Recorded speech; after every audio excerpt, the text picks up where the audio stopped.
Amity University, Haryana, would like to take the opportunity to warmly welcome each one of you present here to our G20 lecture on science and technology for sustainable development. We are extremely privileged to have amongst us our esteemed guest of the day, Dr. Vijay Kumar Saraswat, our Honorable Vice Chancellor, Professor Dr. P.V. Sharma, respected Pro-Vice Chancellor, Professor Dr. Vikas Madhukar, Dr. Rajendra Prasad, Dr. Atul Thakur, Dr. Ravi Mahuja, Professor Uday Narayan Singh, Rear Admiral K.K. Pandey, Dr. Sanjana Vich, and all other members of the Amity University Haryana fraternity. Shubham Karoti Kalyanam Arogyam Dhanam Vadami. Shakru Buddhi Vinashaya Deepa Jyoti Namaste. Deepa Jyoti Parabrahma Deepa Jyoti Janardhana. Deepo Me Haratu Papam Deepa Jyoti Namaste.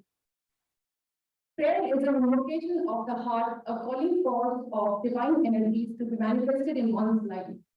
Time spent in prayer refreshes, renews, and strengthens our body and soul. As is the practice at Amity University of offering prayers to Ma Saraswati on all such auspicious occasions, let us begin this lecture with the lamp lighting ceremony. May I invite Dr. Supriya Pandhu to sing the Saraswati Vandana.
Our Honorable Vice Chancellor, Professor Dr. P.V. Sharma, to felicitate our distinguished guest, Dr. Vijay Kumar Saraswat.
May I now invite Dr. Sanjana Vich, Program Director, Academic Staff College, Head Center of Excellence Innovation in Education, Deputy Dean Students Welfare, and also the Nodal Officer of G20 at Amity University in Haryana, to give the opening remarks.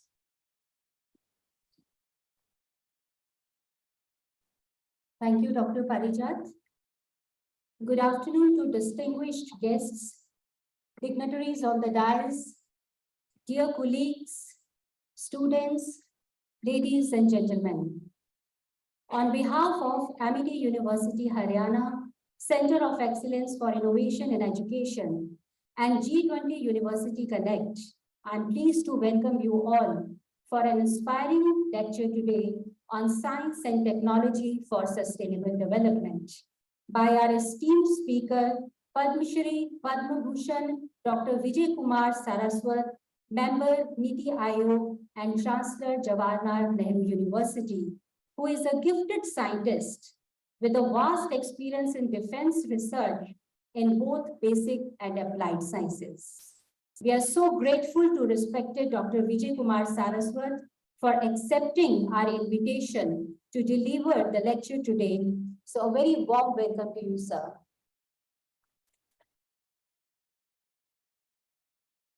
Today's lecture on science and technology for sustainable development is a great opportunity for all, especially for the young minds, to learn about the role that science and technology plays in addressing global challenges such as climate change, poverty, hunger, and water security. Looking forward to listen to the great insight of respected Dr. Saraswat. We are extremely grateful to our Honorable Vice Chancellor, Professor P.V. Sharma, who is a great institutional builder, great academician, a visionary leader, and a great human being par excellence, who always gives a lot of emphasis on science, technology, and innovations. Professor Sharma always emphasized that we need to sensitize and create deep interest in these young inspired minds to engage in technology innovations and solutions, research to foster a new era of science and technology for sustainable. A very warm welcome to you, sir. A very warm welcome to our respected Pro-Vice Chancellor, Dr. Vikas Madhukar, for joining us today, and all the distinguished personalities sitting on the dais. Dr. Rajendra Prasad, Dean, Faculty of Science, Engineering, Technology, and Director, Amity Institute of Integrative Sciences and Health, and Amity Institute of Biotechnology, Amity University, Haryana. Dr. Atul Thakur, Director, Amity Institute of Nanotechnology, and Amity School of Applied Sciences. Dr. Ravi Manuja, Registrar, Amity University, Haryana. Dr. UN Singh, Dean, Faculty of Arts, Chair Professor of Linguistics, Amity University, Haryana, and Admiral K.K. Pandey, Director, HR and AASC. A very warm welcome to all the guests from G20 Presidency, RIS, Research and Information Systems for Developing Countries, Mr. Ali Iyer and Ms. Niyati Singh. They both are with us today. A very warm welcome to you. A very warm welcome to all the Honorable Vice Chancellors from all Amity Universities, Dean Directors who are connected with us through online mode today for today's lecture. We are very happy to have our enthusiastic participants, including directors, faculty members, research scholars, and young students from various departments of Amity University, Haryana, and also students from Amity Indian Military College. So a very warm welcome to everyone. The G20 or Group of 20, it is an international forum composed of 19 countries and the European Union, representing the world's leading economics with the purpose of facilitate international economic cooperation and decision-making on key issues affecting the global economy, including trade, finance, climate change, energy, and development. The G20 University Connect program aims to recognize the importance of engaging young minds on global issues and to promote the participation of young people in its activities. Engaging young minds is very crucial because young people are the leader of tomorrow and they will be responsible for shaping the future of the world. The G20 India presidency presents a significant opportunities for the universities in India and around the world, inspire the youth, innovate, excel, and contribute to the making of a sustainable world and inspire them to become the agent of a positive change. I'm very happy to reiterate that Amity University, Haryana has been chosen by G20 India Presidency Secretariat as a part of G20 University Connect program offered to 75 universities out of 1,000 universities, out of 1,000 plus universities in India. So Amity University, Haryana is one of them, and we are so proud of that. The Honorable Vice Chancellor, Amity University, Haryana, Professor P.V. Sharma, took a lot of interest in bringing an awareness among youth by stating that G20 presidency for India is a great opportunity to showcase India's fast-track growth and development in various sectors of economy, ushered by the present government, as also to present India's rich and profound culture, philosophical, and spiritual heritage.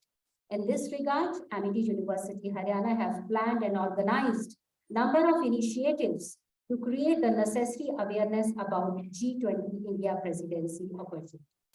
I would like to take you to quick PPT where you can see the glimpses of the events organized under the banner of G20 University Connect program.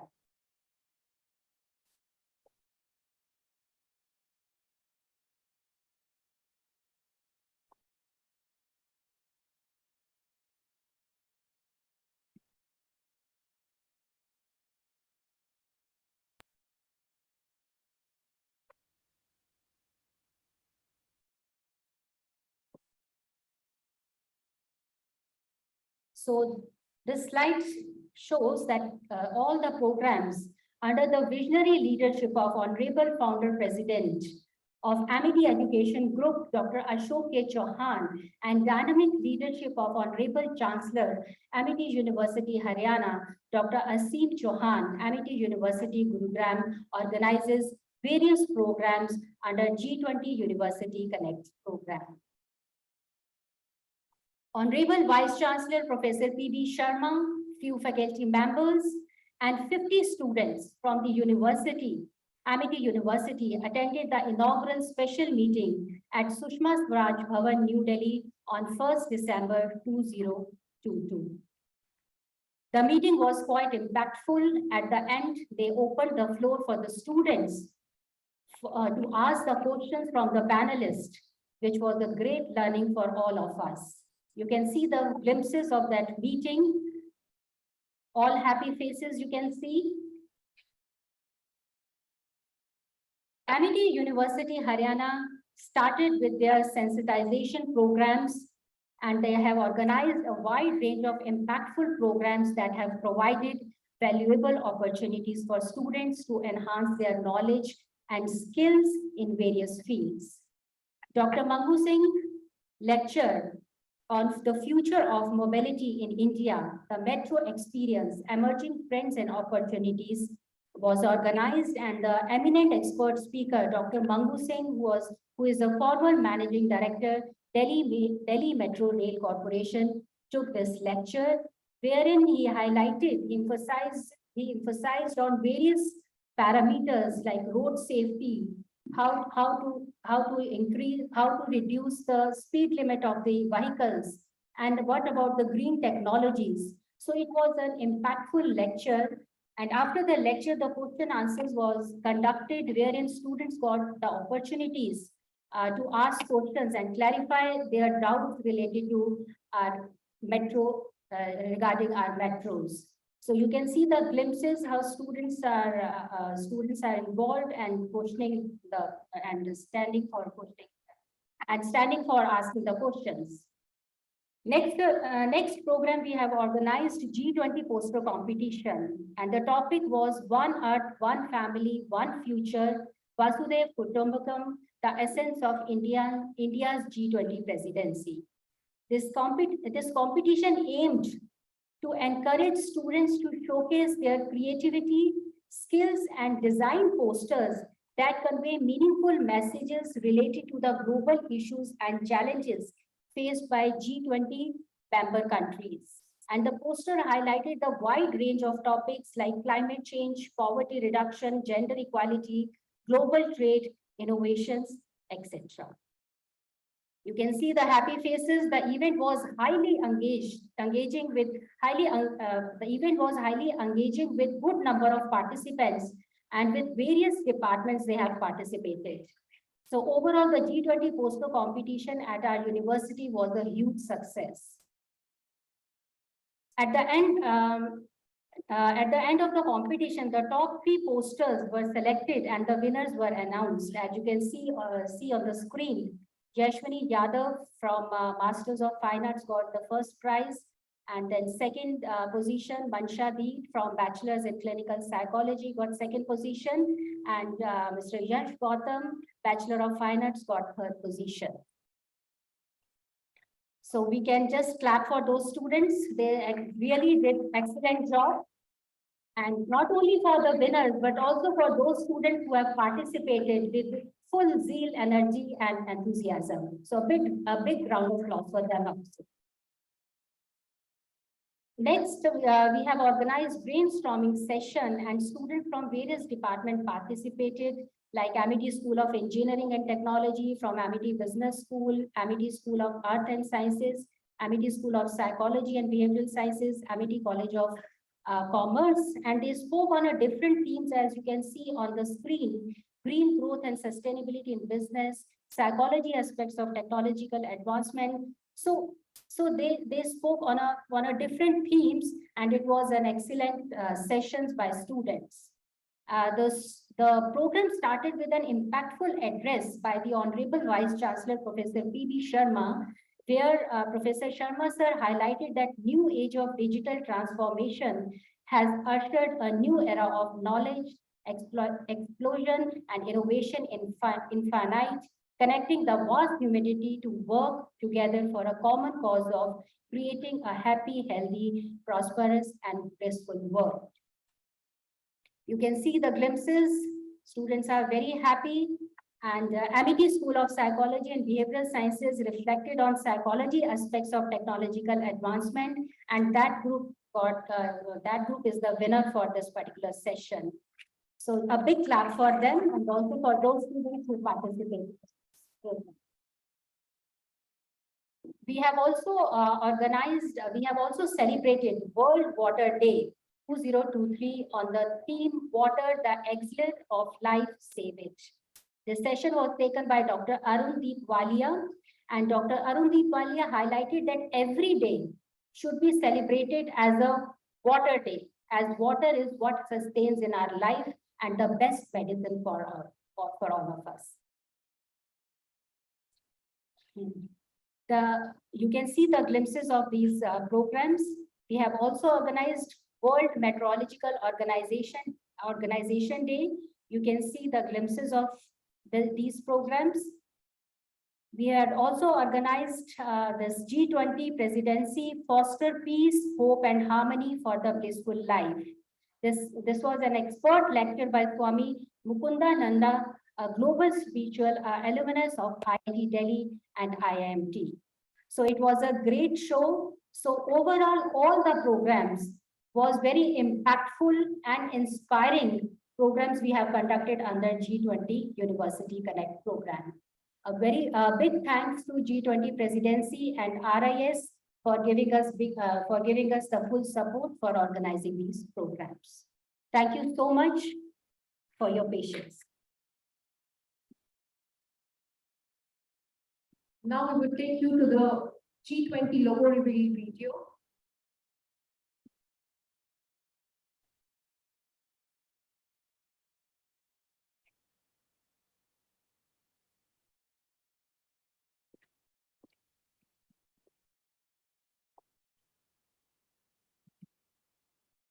Dr. Saraswat ji. Good afternoon and welcome. Selvamurthy here, my friend. Dr. Saraswat, welcome to Amity. Sorry that I'm not there to personally receive you, but we all love you, and the founder president, chancellors, and the whole Amity family loves you. And thank you so much for accepting our invitation to grace the occasion. And also yesterday we were together for more than 2 hours. So I could see the extremely important missions you are driving for the country. So once again, welcome, Dr. Saraswat ji, my friend and colleague in DRDO. And now your visit is very important for us. We will do many things with you, not only in Ladakh, but also in many missions from Amity. Welcome.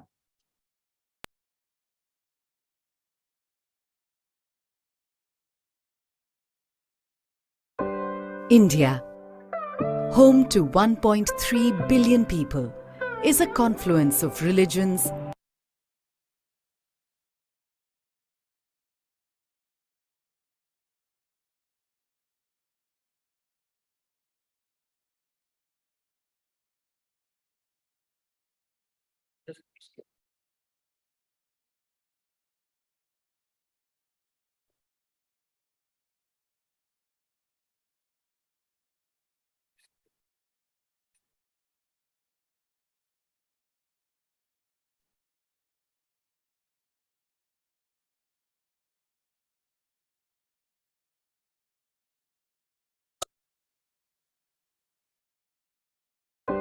India, home to 1.3 billion people, is a confluence of religions, traditions, and customs. A thriving global center of technology and the world's largest democracy. As one of the oldest civilizations in the world with a rich cultural heritage and diversity, and as the fifth largest economy in the world, India is proud to assume the presidency of G20. As the country blooms into a new era, we look to another poignant symbol for humanity to emerge victorious from challenges. The lotus, the national flower of India, represents our history and culture and symbolizes spirituality, fruitfulness, wealth, and knowledge.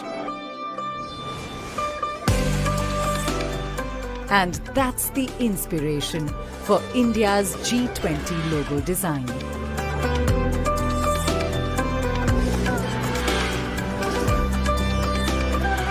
The design, rendered in saffron, white, green, and blue, is drawn from the national flag of India. The 7 petals in the logo signify the 7 seas and the coming together of 7 continents at G20 India 2023. Sitting above the lotus is a representation of the earth, reflecting India's pro-planet approach to life and seeing the world as one family. From this, we derive the theme for G20 India 2023, Vasudhaiva Kutumbakam, one earth, one family, one future.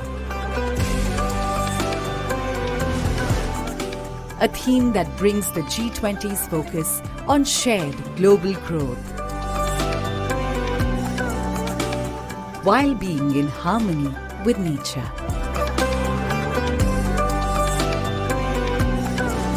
G20 India 2023. One earth, one family, one future. Vasudhaiva Kutumbakam.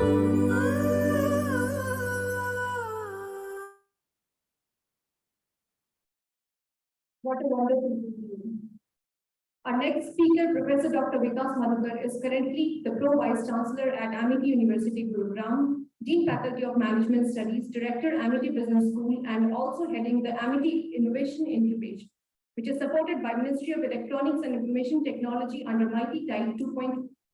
Professor Dr. Madhukar is also the Managing Editor of Amity Management Analyst, the prestigious biannual referee Journal of Amity Business School, and is heading the Center for Financial Analytics.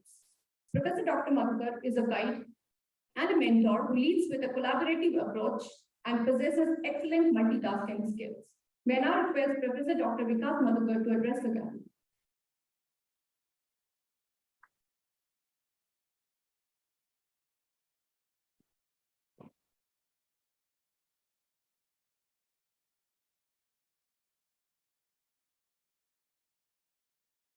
respected Vice Chancellor, Professor Dr. P.V. Sharma, Dr. W. Silva Murthy, who is President of Amity Science, Technology and Innovation Foundation, who has joined this program virtually from Noida. Our esteemed guest of the day, Padma Shri Padma Bhushan, Dr. Vijay Kumar Saraswat, Honorable Member of Niti Aayog and Chancellor, Jawaharlal Nehru University, former DG of DRDO, all deans, head of the institution, faculty members, research scholars, students, and distinguished participants. A very good afternoon to all. On behalf of our Honorable Founder President, Dr. Ashok K. Chauhan, on behalf of our Honorable Chancellor, Dr. Aseem Chauhan, on behalf of our respected Vice Chancellor, Dr. P.V. Sharma, and on behalf of entire Amity fraternity, I extend a very warm welcome to Padma Shri Padma Bhushan, Dr. Vijay Kumar Saraswat to Amity University, Haryana. Sir, give a big round of applause to Dr. Saraswat.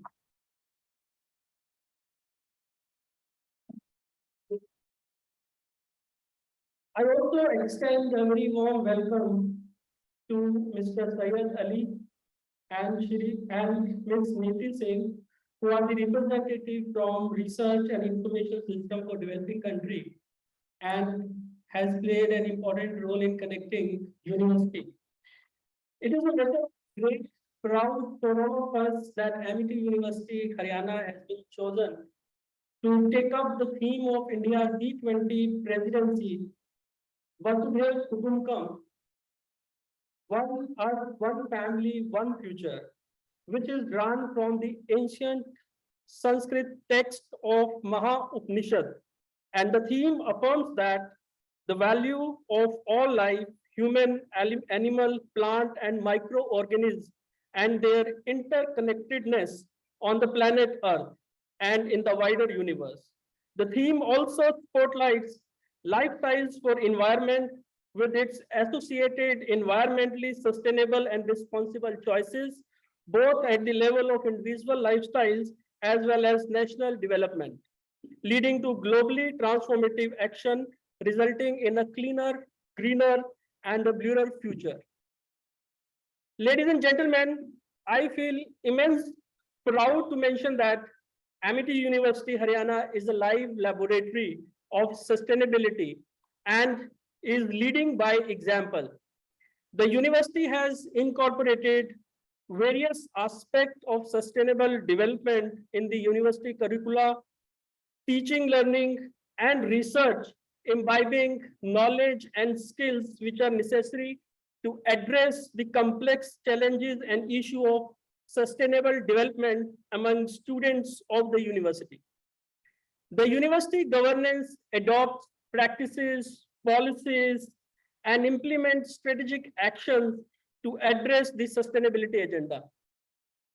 The testimony of our commitment to sustainability is evident from the fact that Amity University, Haryana has been ranked among top 200 universities globally, ranked at 32 globally in Sustainable Development Goal 7, which is affordable and clean energy, and ranked 63 globally in Sustainable Development Goal 6, which is clean water and sanitation by Times Higher Education Impact Ranking, which is a prestigious international ranking agency. This is the first university campus of country and second of Asia to get USGBC LEED Platinum certificate of Green Campus. I would like to quickly highlight some of the best practices which our university has been following.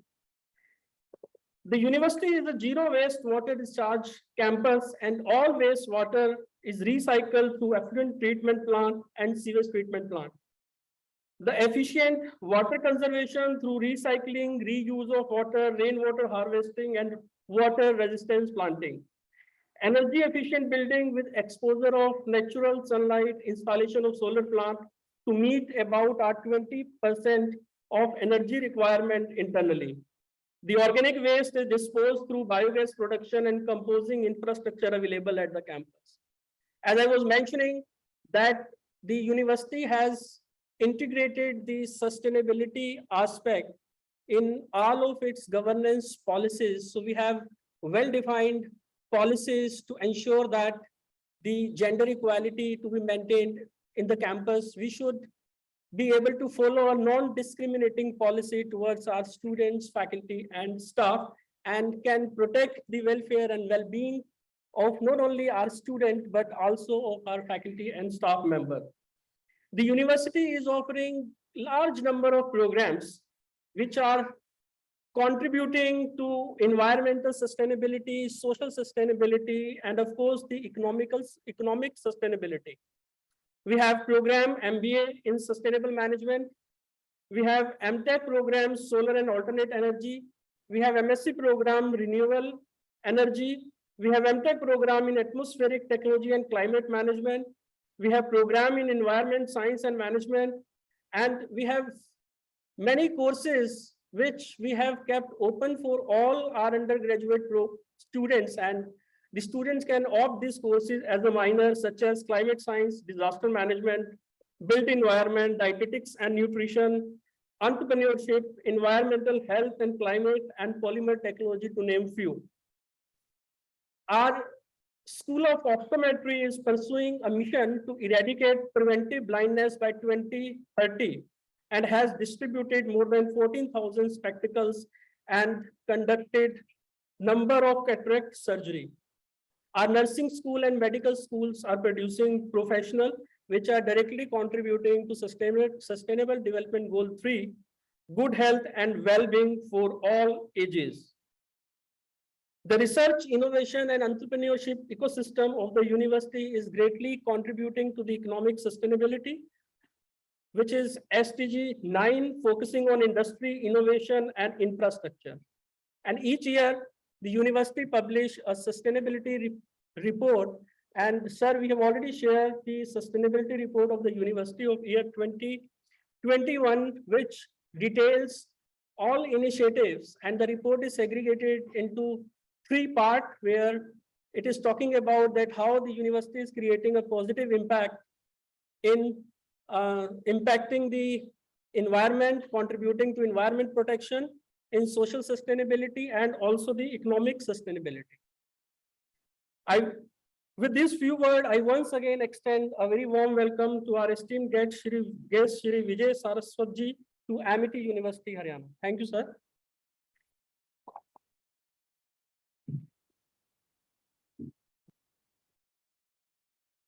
Thank you, sir. May I have the pleasure of inviting our Honorable Vice Chancellor, Professor Dr. P.V. Sharma, to kindly give the welcome address. Realizing that we are running short of time and behind the schedule, I'm taking this opportunity to extend a very warm welcome to our very distinguished speaker this afternoon to our university for delivering the G20 lecture under the India G20 presidency program. What a great privilege and honor it is, ladies and gentlemen, to have no one less than Padma Bhushan, Dr. V.K. Saraswat ji, the former chairman of DRDO, former Secretary of Government of India for Defense R&D, and currently the honorable member of the Niti Aayog of our country, spearheading the policies and programs which are directed directly towards building what we call the new India of our dream. It's an India where we would like to keep our head high, Dr. Saraswat ji, and we know that we are on the right track under the visionary leadership of our Honorable Prime Minister, sir, who has assumed the presidency of G20. And I was witness myself to the launch of G20 presidency, as has been informed by Dr. Sanjana Baid. And we were so excited and inspired to hear the opening remarks of the Honorable Foreign Minister, Sri Jaishankar ji, and several other speakers who spoke on that day, including the former CEO of the Niti Aayog, Mr. Amitabh Kant, that we are now taking no chance whatsoever, leaving no corner unturned to ensure that India of our dream is created within our own lifetime. And by the time we celebrate India's 100th anniversary of independence in 2047, India would be not only #1 in population as it is now, but #1 world's economy leading from the front in the areas which matter both for the prosperity, happiness, and well-being of the world community at large.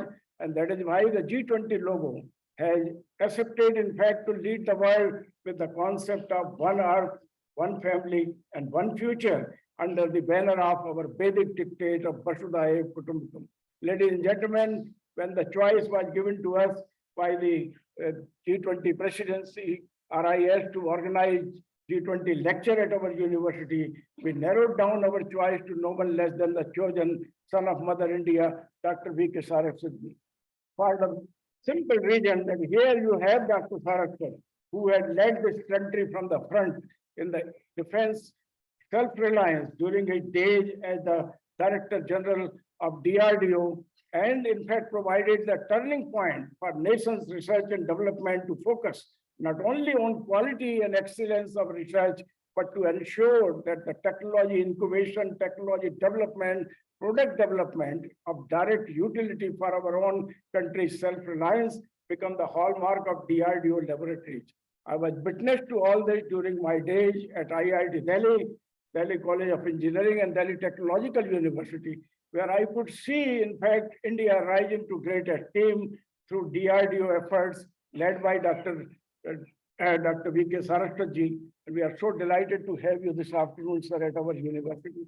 I wish to extend to you the warmest greetings on my personal behalf, on behalf of my Honorable Chancellor, Dr. Sim Chauhan ji, who would have been most delighted to be here, but he is setting up, in fact, the world-class research and innovation-driven university at Bangalore. We thought, why not go to the Bangalore and demonstrate that India can do it in the heart of a city which is leading the world in the area of IT. We want to lead not only in area of IT, but all relevant technology that will make Mother India proud. My warmest greetings to you, sir, on behalf of my Honorable Chancellor, on behalf of my Honorable Founder President, sir.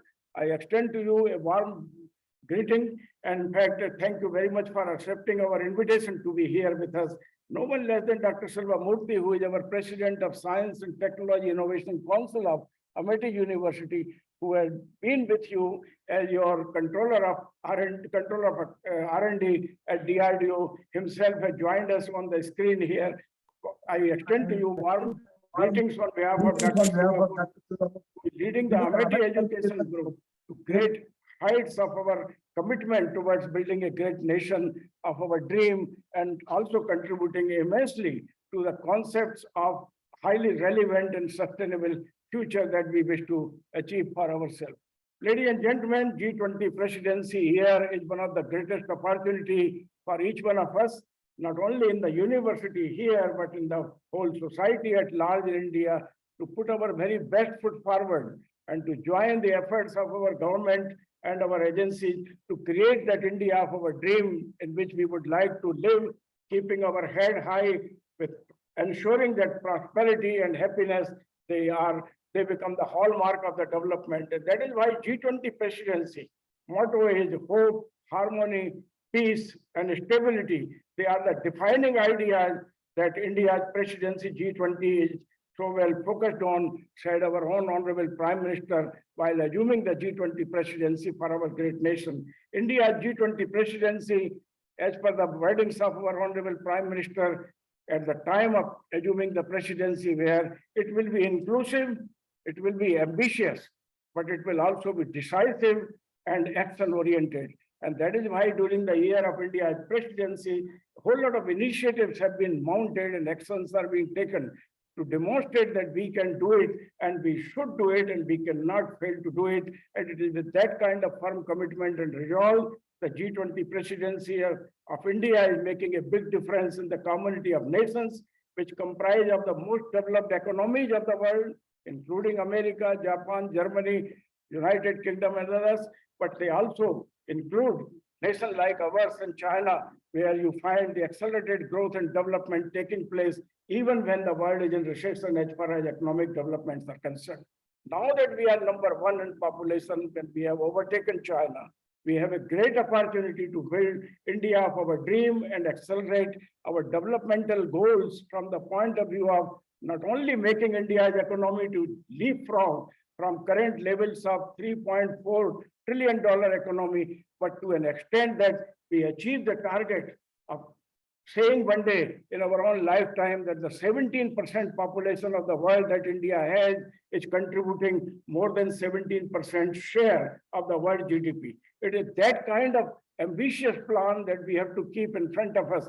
Today, when we look around the world, we find that China has done it.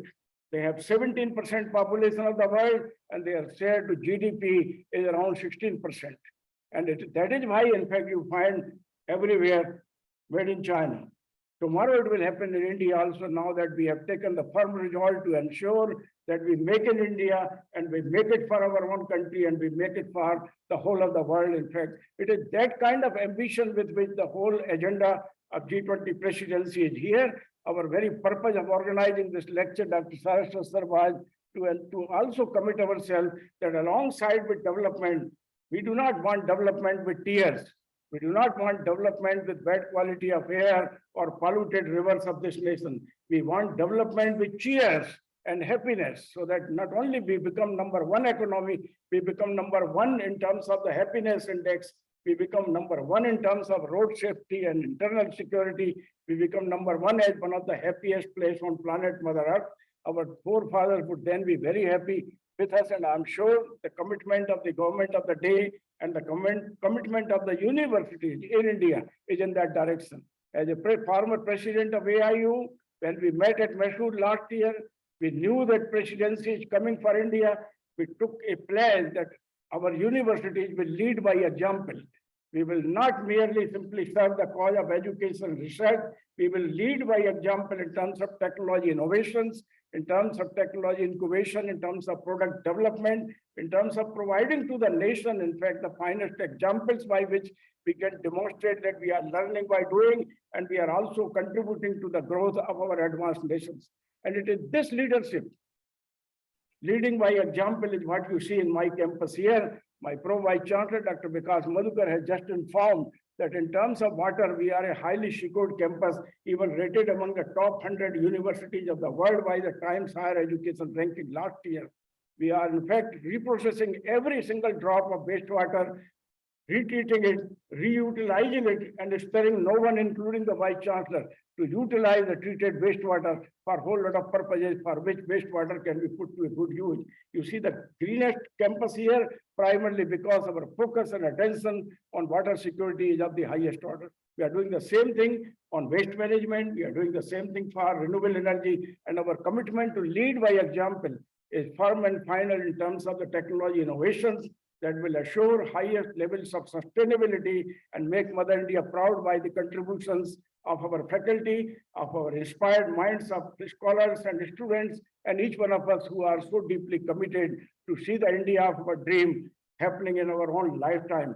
Ladies and gentlemen, on behalf of the entire Amity University Haryana community, on my personal behalf, I extend to Dr. Saraswat ji warmest greetings and warm welcome, and thank you, sir, for sparing your highly valuable time to be with us here in person. You would have opted to deliver this lecture online from there, utilizing the technology, but I know Dr. Saraswat sir has a heart for the younger community, and he said that I'll come and deliver this lecture in person at our university. We are so delighted and grateful to you. We are so delighted to the Secretariat of G20, the RIS, Mr. Ali and Madam Niyati Singh, who are personally present here, and also to the OSD of Dr. Saraswat ji, Professor Bharadwaj. We are so deeply indebted to you for making Dr. Saraswat available for us for this very important lecture. Ladies and gentlemen, let you be prepared to hear from the horse's mouth the policies and programs, strategies and initiatives that are being put together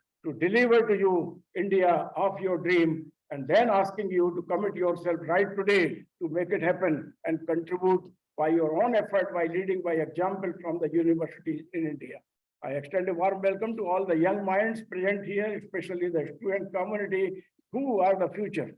But youth alone cannot be the future unless the youth are capable, they are sanskarit, they are disciplined, they have the values of the kind for which India stands for, It is that kind of youth power that we are creating not only here in our Amity University, but in all Amity universities around the country and around the globe under the visionary guidance and leadership of our honorable founder, sir. We are deeply committed to ensure that every single individual who comes to Amity goes back with tremendous amount of capabilities embedded with the human values of the kind that the world requires today. Ladies and gentlemen, very warm welcome once again to each one of you for this very important lecture by the chosen son of Mother India, Dr. V.K. Saraswat, sir. Thank you. Dr. Silvamurthy, though I know time has run out, but if you want to add a few words from there, I would be most delighted before we request Dr. Saraswat ji to. Yeah, thank you. Thank you, Sharma ji. Amity is blessed today to have such a wonderful leader, Dr. Saraswat, with whom we all hold in high esteem, the person who has made a mark in defense, science and technology, now at the national level, driving the technology missions for improving and nation building, as well as contributing to the humanity development. So Dr. Saraswat ji, your presence here is very inspiring, motivating, and a person who has developed not only missiles, Agni, Prithvi, Akash, Nag, Trishul, BrahMos, interceptor missile, Shaurya, and so on, and a person who has given a light combat aircraft, the Tejas, main battle tank Arjun, and also radar, sonars, torpedoes, all this, his signature is there in every mission of self-reliance in defense, which is now country is moving towards.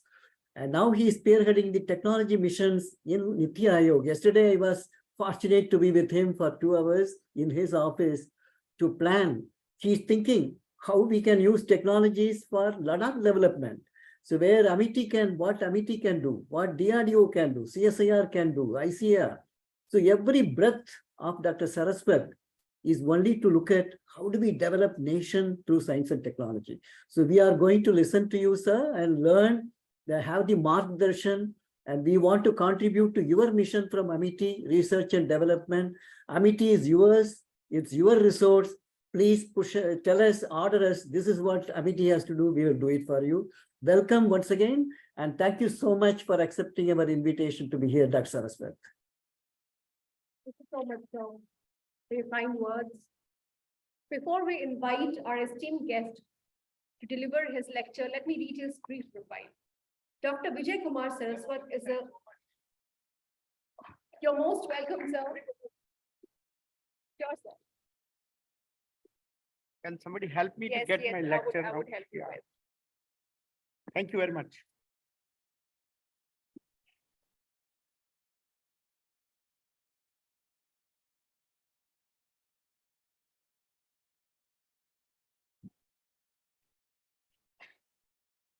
Carry the one. Go to the champagne glass. Sir, we would want to share it so that it's. Format, I don't want that. I'll. Only mine. I don't want to see the next slide.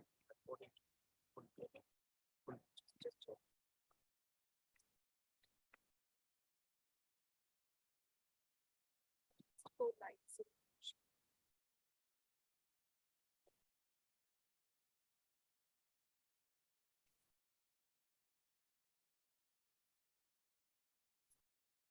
Side on. I'll Good, change. yes, yes. Wonderful. Wonderful, yeah. Just this.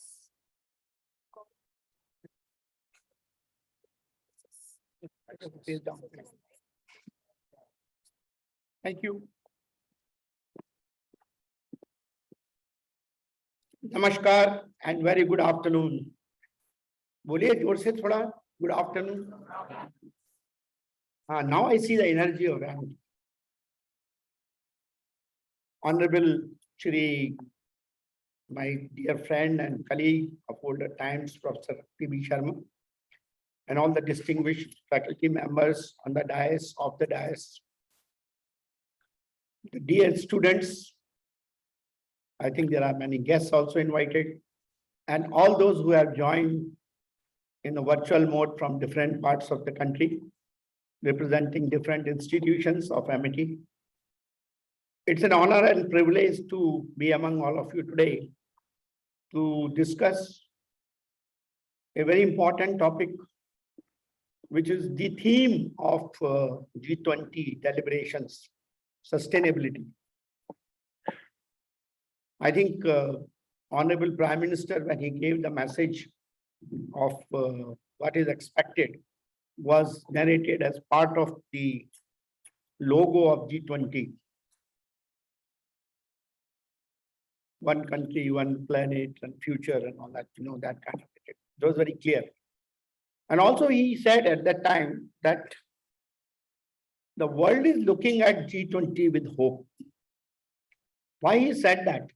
Because if you look at today's fragmented system, the conflicts which are arising in the global scenario, the G20, which represents about 85% of the global GDP, 75% international trade, and 2/3 of the world's population, is going to find a major place in the Committee of Nations, and it is going to make a difference what happens under the G20 umbrella. So having got the presidency of G20 as a great honor for India, I think it is important for us to make tremendous contributions to upgrade the ecosystem of the world as a whole, and also to lay down certain parameters which will dictate the future growth of the systems on the earth. That's why I'm talking today to you on science and technology for sustainable development. And you all know that India's position at G20 reiterates its deep commitment to multilateralism and commitment to United Nations 2030 agenda on SDGs. In NITI Aayog, we have been working on SDGs, all the 17 goals in big way. Personally, I'm very much involved in goal 7, which is SDG 7. What is SDG 7? Anybody tells me? Energy. Clean energy, affordable energy, sustainable energy. So in this premise of an agenda, inclusive growth and sustainable development, Indian government is mobilizing the presidency to bolster its aspiration as a technology powerhouse and leading power, especially in the global south. As he said, India, the mother of democracy. So Prime Minister said that the world is looking at us with hope. So nations' preparations for bringing this human-centric approach to technology to grand diplomatic stage are in full swing. I was very happy to hear from the professors and Vice Chancellor Professor Sharma that you have taken so many steps as far as Amity is concerned in promoting sustainability. And sustainability with its 3 pillars, the society, the economy, and the environment. I think you are paying attention to all the 3. That's a very heartening news. So I'm going to talk to you how the science and technology is playing a major role as far as the sustainability is concerned.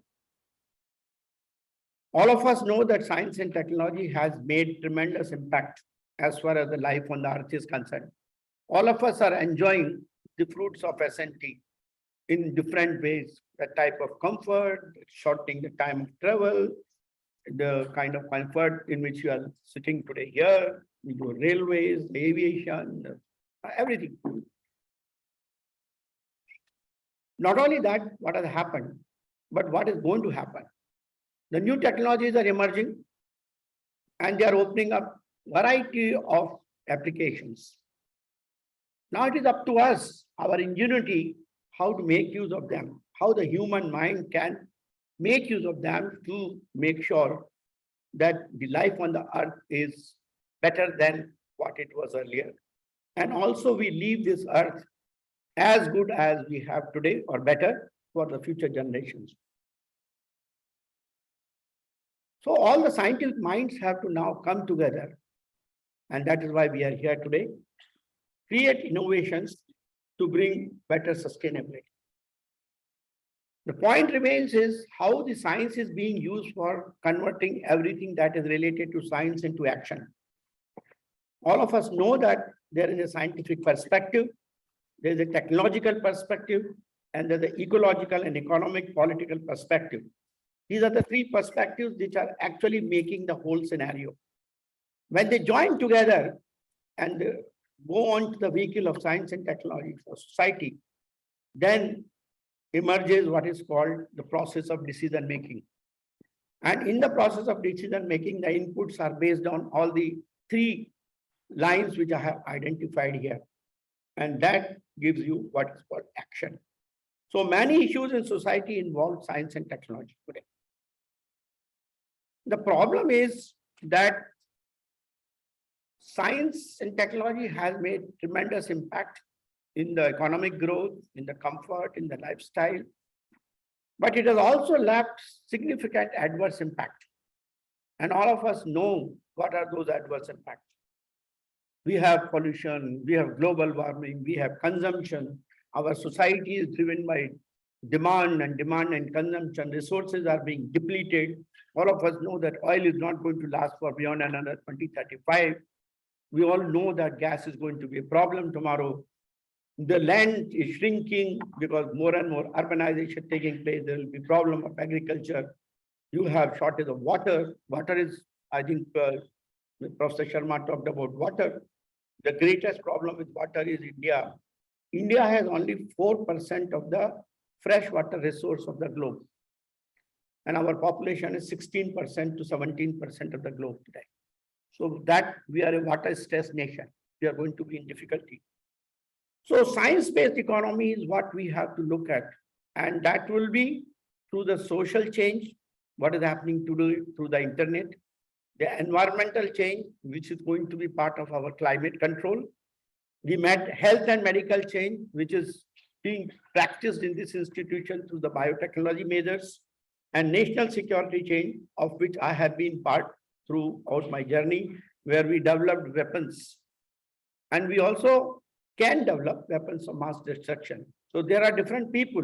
Some people use science and technology for the peace. Some people use it for death and destruction.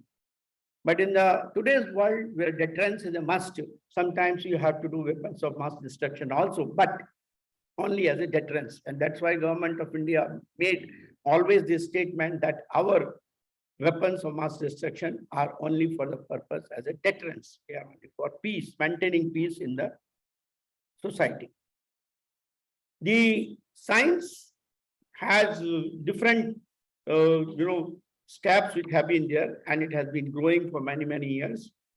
How science has grown from the early days of 1700, 1800 to today, we have empirical science, which was the first paradigm in which experimentation, observation was the major thing. Then evolved the theoretical science, which was the second paradigm, in which we evolved the laws of the science, physics, biology, chemistry, and so on. Then we have been part of the computational science, which is the third paradigm, where simultaneous simulations, the molecular dynamics, the mechanistic models, all of them became part of our studies and practice. And today we are in the fourth paradigm, where we are talking of big data driven science. I think I was very happy that you have specifically taken action to work on data analysis, data mining, data statistics, and so on. So big data, machine learning, pattern anomalies, visualization, VR, AR, these are the things which are becoming the order of the day. So this is all leading to increase in automation, increase in speed, and increase in the scale of operations. And the next process which is evolving, I also call it as the innovation sixth wave, where we are going to have accelerated process where scientific knowledge will be at a scale, AI will have generated hypothesis, autonomous testing will become, and the whole cycle of study, hypothesis, testing, assets will be accelerated in big manner. The sixth wave of innovation is basically transforming from an information age to what is called the data age. And in the data age, you will be working on sustainable technologies like green chemistry, the sustainable, what we call as the synthetic biology, the automation, and things like that. So there is a specific requirement for S&T for sustainability. Why I'm saying that? Because I already mentioned to you that S&T has left very adverse impact as far as the planet Earth is concerned. Now we have to change our trajectory in such a manner, those adverse impacts which have been put on, or which have been left by the technologies which we have used, whether it is the thermal power plants or the nuclear power plants or the worst form of agriculture, flooded agriculture, excessive use of pesticide, excessive use of fertilizers, all this has resulted into deterioration of the quality of the soil, quality of the environment, while at a cost that you are comfortable today, you are able to live in the air-conditioned environment, but the environment is actually getting completely disturbed. So sustainability becomes a major important requirement. So why this is needed? It is needed because a large number of species are on the track of extinction. Over exploitation of the natural resources, what is happening today. There's a decline of more than 60% of the world's marine fisheries. There is a huge problem of climate change. This morning only I talked to IIT Delhi, the Indian National Academy of Engineering, where we talked of climate change and what we have to do just in the area of energy to make sure that the pollution which is taking place or the global warming which is taking place due to excessive use of oil, gas, and fossil fuels, that can be reduced. We have problems because of that, rising sea levels, extinction threat to small island nations due to climate change. And we have serious problem of food production, which needs to double over the next 40 years at a time when almost 23% of the world's agricultural land has been degraded. As I mentioned to you, due to excessive use of fertilizer, excessive use of water and pesticides and so on. Nearly 2/3 of world's population will be living in water-scarce, water-stressed areas by 2025. Africa, you know what is going to happen there. Deserts are getting formed. So we have a similar problem arising. So sustainability becomes important. What is required to be done for sustainability? We have to now bring together environmental science and development science together through the research on nature-society interactions. We cannot discuss only the GDP growth alone. In fact, there's a new word which is coined now. The word is called degrowth. What is the meaning of degrowth? It doesn't mean that we'll not grow, but we'll grow in a balanced manner. We'll grow in a sustainable manner. We will make sure that there is inclusiveness. We'll make sure that there is a total equity among all of us. So degrowth. In fact, there was an economist who said in 1970 that if people are thinking that GDP will continuously keep on increasing exponentially without making any impact, then they are living in a fool's paradise. And this must be either the man should be a fool or he should be an economist. And this was a statement made by an economist himself. So there is a requirement for us to go for concern for enlarging scientific capacity in developing countries and providing scientific support for local action. I talked about the word today when we were discussing over lunch about relevance of research. Professor Sharma and myself, we elaborated to all the people, relevance of research. One of the things our Honorable Prime Minister says, vocal for local, or local for vocal, whatever that. The most important part is, are we looking at what is around us? Are we taking care of the problems which are really bothering in the near vicinity? Science has to be integrative. Means it has to integrate with natural science and the social science, sectors of human activities. Scholars and practitioners have to work together. Science that is fundamental. Scale, non-linear processes. I think this is most important. The process of now working on science is non-linear and complex. It is multidisciplinary. The unity of nature and society demands all this.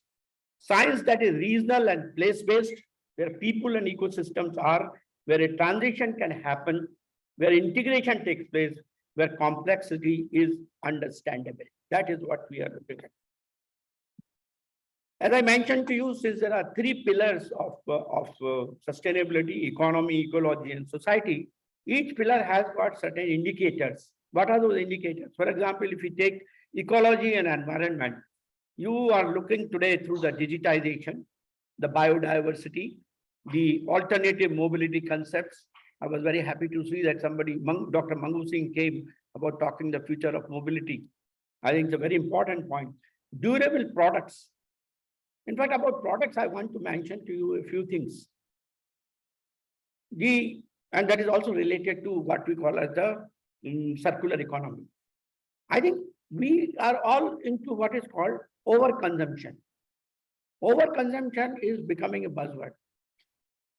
I often give this example to throwaway culture, as we call it. We throw things as soon as it is used. Once upon a time, when I was a student, I'll never throw my ball pen. I'll change a refill. Today, I take a ball pen. If the ink is over, I throw it off. I never try to refill. There are many such areas where we, without knowing what we are doing overconsumption. So that is also leading to shortage of everything. And that's why new alternative nutritional concepts have to be developed. Renewable energies and alternative urban concepts have to be evolved. If you talk of economy, we need innovative capability, we need quality, we need sustainability, we need customer loyalty. And if you look at society general, one of the major areas where India is being viewed as a question mark is the Human Development Index. Our Human Development Index, we are, I think, 131 in a nation of 170 and so. It's a very, very poor index we have. What is HDI? HDI consists of 3 parameters. Number 1 is education. Number 2 is health. Number 3 is employment. And number 4 and 5 are others which are related to various other matters. In all these matters, education comes number 1. Our quality of education, our standard of, our reach of education, compared to various other nations, there's a question mark. Same thing is in terms of health. The infantile mortality rate, 41 out of 1,000. MMR, very poor. Nutrition, very poor. So there are various factors which are responsible, and hence we have to look at all of them through the science and technology. There are 6 technologies actually which are going to make a tremendous difference as part of the sustainable development goals are concerned. One is digital revolution. All of you are working on this today with artificial intelligence, big data, biotech, nanotech, and autonomous systems.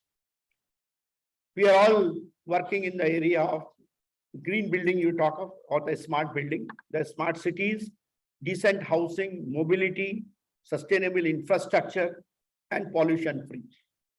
Food, biosphere, and water, we are talking of sustainable intensification of agriculture. We are talking of diversity in bio. We are talking of forests, oceans, and healthy diets and nutrients. That is what we are talking about. Human capacity and demography, as I mentioned to you, because of the HDI being very poor, education, health, even aging population, what we are going to have, although we have today a demographic dividend, because more than 64 or 65% of our population is in the region of 15 to 24 or so, sorry, 35. So that is the kind of we have today, but it is over. This is not going to go beyond 2035 or 2040. After that, we are going to have the same situation in which China is there today. So we have to take advantage of that. Consumption and production, which are the major resource use, circular economy. I was very happy to hear that you are recycling your water, you are recycling your waste for producing this. I think these are the concepts which every institution has to follow today. Decarbonization of energy. This is the most important part. This is the SDG 7, which talks of energy access should be there, energy efficiency should be there, and affordable energy should be made available to all.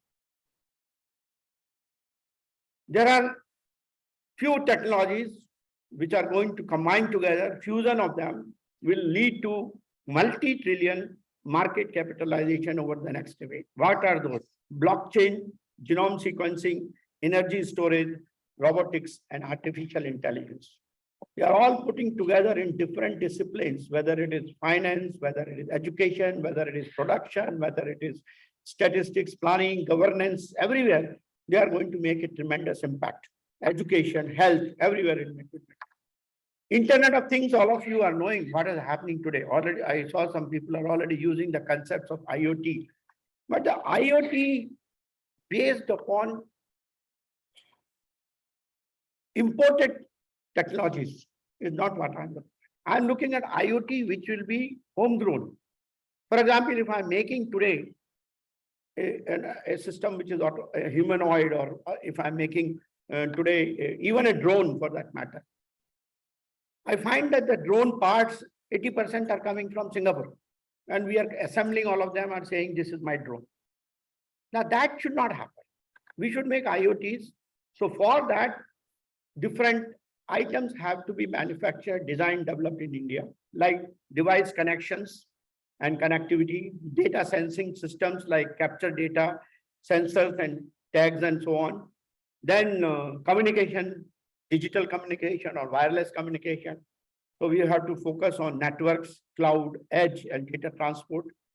We have to also look at data analysis, because what is happening is, even in a drone, the autopilot is coming from Singapore. The software of that is also coming from Singapore. What I'm doing is an application, I'm using it. So if I want to now take the data from a sensor, which is looking at the ground situation, collect data, analyze it, and then downstream to the control center, I need big data analysis. I need AI and cognitive analysis at the edge, which should be as part of our homegrown technology. We should be able to add value to it. So analysis to action is important. Application programming interfaces should be developed by us, and processes, actionable intelligence should be made by us. And finally, any smart application should be part of your IoT device. That is what is needed in today's mind. 5G has happened. All of you are part, many of you are using your cell phones on the 5G today. 5G is making a tremendous impact as far as the life on the earth is concerned. Transportation is becoming more efficient and safer navigation. Autonomous driving is going to become the order of the day, wherever it is going to be done. I don't advocate for India anyway. Healthcare, of course, remote medical and examination. Recently, during the COVID-19, we have already seen its application in a big way. Today, there are many agencies which are looking after the aged people living alone through the direct communication. There are corporate hospitals which are able to provide services into the urban, in the rural areas where there is poor reach as far as the medical services are concerned. So healthcare, both telemedicine, telediagnostics, all is becoming a major advantage with 5G. Disaster relief is another one, for both in terms of prediction and also disaster action management. Education, all of you just now, Dr. Selvamurthy talked to me. I'm sure he is listening to this talk, and many others are listening. During COVID, all of you have delivered lectures. But what is important here is to bring in more immersive experience. If we have to bring more immersive experience, we need to integrate present system of transmitting this information through the AR, VR integration and make it more immersive. Similarly, teleconferences, enrich videos, music, book, all that is big. Home security is very important. All of you are sitting now cameras in your house and making sure that you have the picture all the time, whether you are in office or otherwise. Consumer electronics through remote control, safety and lifeline system, collision avoidance, rescue, distress. So 5G with its latency, better latency, and with its speed and also cyber security layers, it is going to be a major advantage. Government of India announced yesterday the quantum computing mission, quantum technology mission. And the major change which is going to happen in the computing domain is to the quantum. And quantum computing with applications like code breaking, quantum simulation for chemistry, materials, drugs, and so on, machine learning, hardware will be coming, which will be based upon either superconducting systems or trapped ions or silicon quantum dots, or many other variety of things which are open for research as far as you guys are concerned. Quantum communication, already we are working on this in a big way, where secured communication, quantum key distribution, I should be able to send my keys, quantum key, cyber keys over a distance of 200 kilometers, 300 kilometers, and maybe in free space tomorrow. Quantum internet is already a reality in some countries. For example, China has been able to start doing quantum internet of its own because they have their own internet services. Hardware Of course, all of you know it will be light in optical fiber and light in free space. That is going to be the order of the day. Quantum sensing, all the sensors which are working today on the most of the electronics. Electrons will be replaced by photons. That is what is going to happen.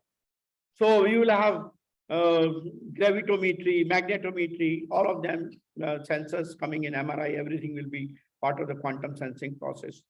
Atomic clocks, NV centers in diamond and so on, that will be our reach. So there are smart technologies which are going to impact large number of areas like the smart energy, where you will have a smart grid, smart meters, intelligent storage systems.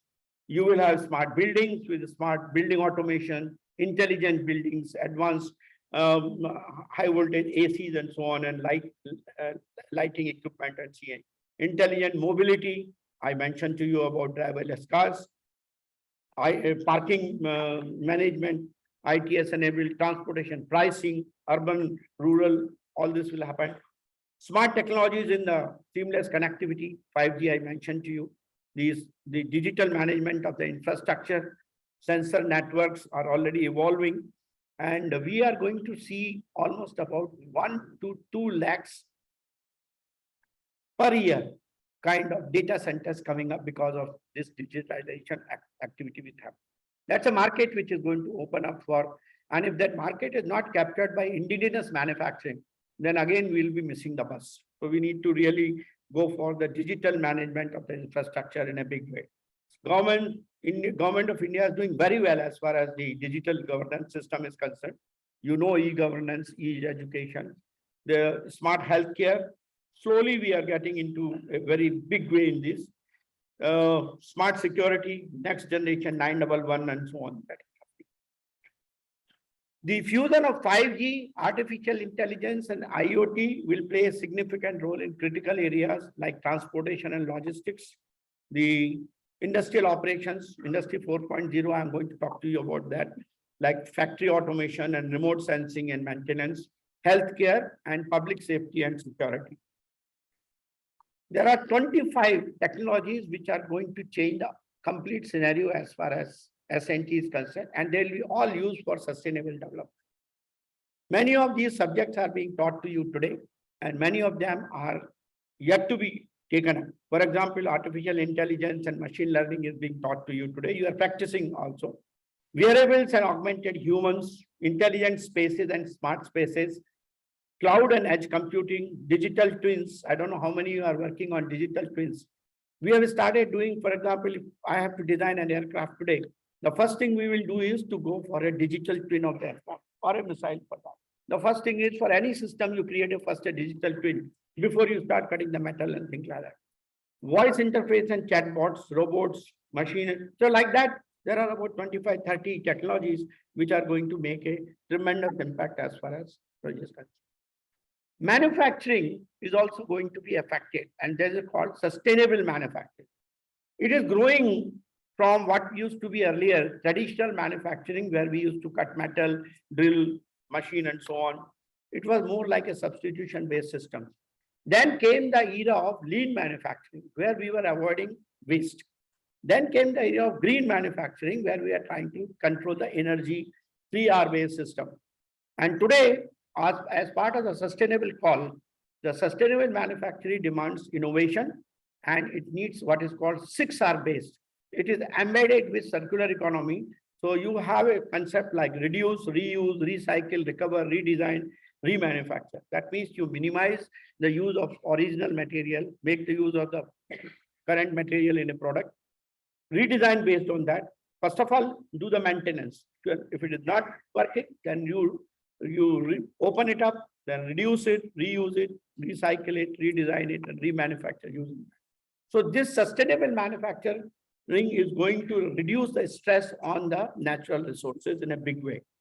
And you will not need to do what is called, what we normally call as, mining and consuming all the natural resources, and nothing will be left for the future generation. Now, all these technologies, what will be their economic impact? Because ultimately, the economy also has to be serviced. And if you look at that, This is the point I was trying to say. Anyone who believes that exponential growth can go on forever in finite world is either a madman or an economist. This was said by Kenneth Boulding. He was a renowned economist himself. After decades of economic growth that was based on depletion of natural resources, stretching the limits of our planet, it has become obvious that such growth is not sustainable and does not go hand in hand with quality of life nor sustainable development. So although economic growth has brought many benefits, this pattern of one-sided development based on industrial revolution model has now become obsolete. So that is why the concept of economic degrowth I mentioned to you has emerged lately, and it does not imply stagnation, but on the contrary, a more rational and balanced growth. How these technologies are going to impact economy? For example, there are two figures given here, 3.7 and 10 points. They are optimistic and pessimistic. Mobile internet will contribute about 3.7 to 10.8 trillion dollars. Automation of knowledge work will be 5.2 to 6.7. So like that, each of these technologies have got tremendous impact as far as the economy is concerned. By 2025 itself, for example, advanced materials, advanced oil and gas exploration, renewable energy, all of them, even robotics for that matter, all of them will have significant impact as far as the technologies, the economy is concerned. And what will be its societal impact? The societal impact will be, if we work for convergence of these technologies, then we can achieve almost 550 to 1,000 billion annual economic impact, which is 20 to 30% of the India's incremental GDP between 2015 to 2025. It will provide about 400 million additional people with access to quality healthcare. It will have 300 million financially included people. It will provide 14 to 24 million workers more years of education. It will achieve 15 to 60% yield improvement for 22 million farmers. It will save 50 to 95 billion dollars from energy technologies. It will gain 17 to 25 billion from intelligent transportation. It will create jobs for 10 million tech-enabled workers in healthcare, education, agriculture, citizen services, and financial services. So this is the kind of economic impact these are going to happen. The most important thing, which is part of the sustainability today, is the SDG 7, which is called Sustainable Energy Technologies. How we should work to make sure that the energy systems are sustainable. Now let me give you some idea. So India has made a commitment in COP27 that we will be net carbon zero by 2070. For achieving that, there is a strategy which has been worked out. And the strategy says that we will use clean coal technologies, which will unearthing the efficient utilization of indigenous coal reserves. Many people say that India should not use coal. Many, in fact, I've been attending G20 meetings, and particularly on the energy group. And that group, when I made a presentation, there were certain voices which said that India, everybody should reduce the use of coal. We said no. India does not have gas. We have coal for almost about 280 years. That is the kind of coal reserves we have. So our strength is coal. I should use coal, but I should use coal in a manner so that it does not pollute. So clean coal technologies is the answer. After that, probably the voices, the humming in the room came down. The carbon capture utilization technology and storage for mitigating the carbon emissions is the answer. Any thermal power plant, any steel plant, any cement plant, which is actually belching out tons of carbon dioxide, tons of greenhouse gas emissions. If I can capture the greenhouse gases from that, particularly the carbon dioxide, then I can valorize that carbon dioxide. I can convert it into useful products like methanol, ethanol. I can make it graphene, I can make aggregates, I can make formaldehyde, I can make polymers. So there's a huge possibility of valorization.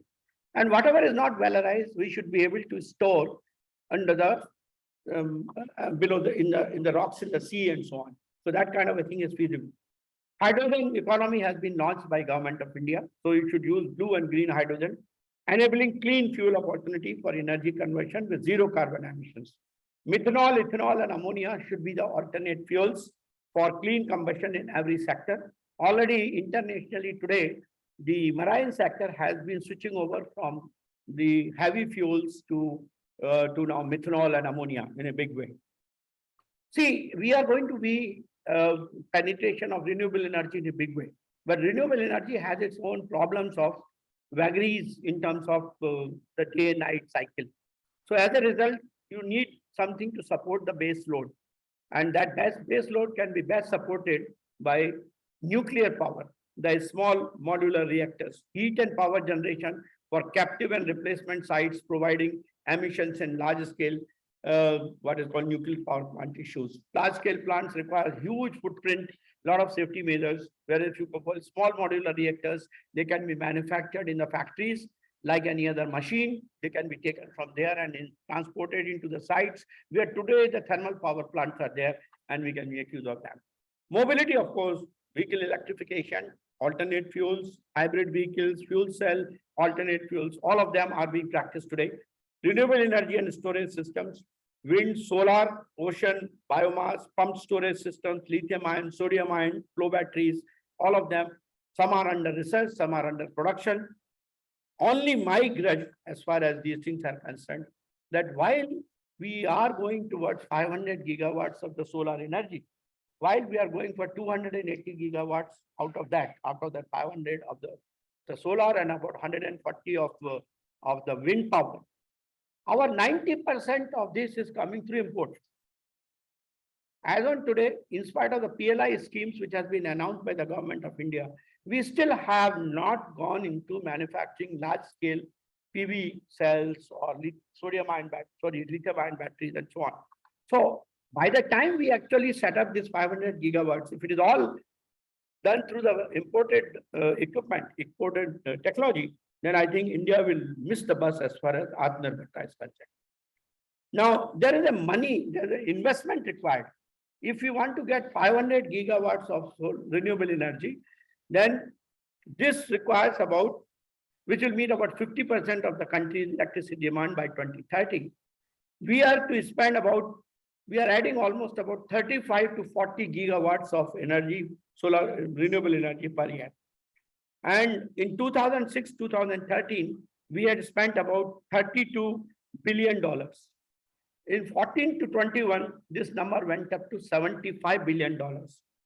And it is forecasted that if we have to reach 500 gigawatts, our investment is going to be $223 billion.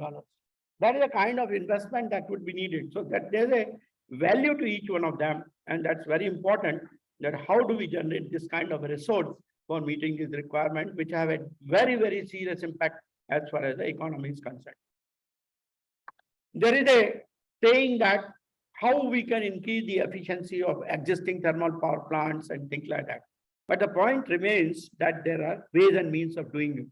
For example, if you take integrated gasification and combined cycle today, which has an efficiency of 45%, the lower curve we are seeing in this. And if I increase the efficiency to 55% with the production of hydrogen, I will reduce the carbon dioxide emissions by 25%.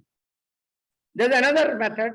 If I take it with carbon capture and utilization as integral part of that, immediately, even with 45% efficiency, there will be 50% reduction in the CO2 emissions. And if I go for 55%, then I'll reach a figure of about 75% reduction from the same thermal power plant. Don't you think there is a strong case for us to go for highly efficient, clean coal technologies to use India's 326 billion tons of coal reserve? Carbon capture and utilization will become a major source because all the plants which are difficult to mitigate to abate the CO2 are the cement plants, iron, steel, chemicals, gasification, refineries, all of them. They can be fitted with carbon capture and utilization. You can manufacture different chemicals out of that. And you should be able to develop technologies for capturing CO2 from the atmosphere. When I was seeing so much of innovative work being done today, I think one of the major programs you should have is through the nanotechnologies, how to capture the carbon dioxide from the atmosphere itself. because that will make a major breakthrough. The world is moving in a big way. R&D is going on across the world on this particular part. And India also, I think we should not lag behind. We should take our own initiatives on this. Hydrogen has been announced as one of the missions today. Hydrogen main problem is the cost today. Hydrogen as produced from the electrolysis of water is costing high of the order of $4 to $6 per kg. Whereas the blue hydrogen, which is produced from the natural gas reforming and carbon capture and utilization, will be in the region of $1 to $3. And another thing is, if you do electrolysis of water using the power from the grid, it is not going to be green. Why? Because if you use that, you will be producing almost about 30 kilograms of carbon dioxide emissions per kg of hydrogen production. Because our majority of the electricity in India is being produced from the fossil fuels. So life cycle emissions wise, we are not in the same grid. If you take the case of a blue hydrogen, that means I'm taking hydrogen produced from coal gasification. And then I also do carbon capture and utilization. The total quantity of CO2 emissions is only 1.7 kgs per kg of hydrogen. So that is the kind of, so the answer is that we should go to green hydrogen through blue hydrogen. That is the answer, and we should do that. Alternate fuels, I've been pushing as part of NITI Aayog, the work on it. Ethanol is being used today as the alternate fuel. We have, we are blending 10%. We have a goal for blending 20%. But this 20% ethanol has got a problem as far as sustainability is concerned. Ethanol is produced from sugar. Sugar is produced from sugarcane. And what is the requirement for producing sugarcane? Excessive amount of water, huge land mass. And if we have to meet even the goal of 20%, you will have to increase the area of sugarcane cultivation by about 30%. So you will be reduced in terms of the agricultural land for other activities. That is one. And water, of course, we are a water stressed nation, so you have a problem. So we are saying that in addition to ethanol, we should use methanol, which does not use any of these things. It can be chemically produced from coal, and we should be able. As a result, we have been able to do now blending of 15% methanol in petrol. We have got 100% methanol cycle trucks today. We have blended 15% of methanol in diesel.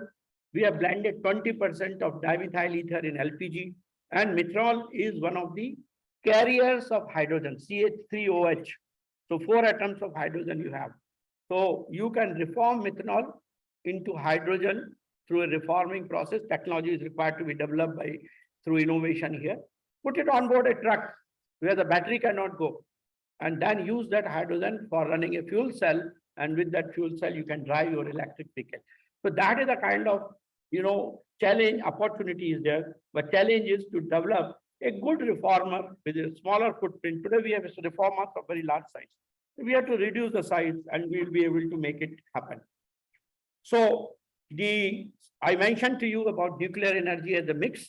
Small modular reactors are better because they are economic, they are modularized, they are flexible, they are smaller footprint. Replacement of aging fossil fuel fired systems can be done. And you can see we have a base load which can be provided by that, and the peak can be taken care of during the demand cycle. So nuclear reactors are the answer for this.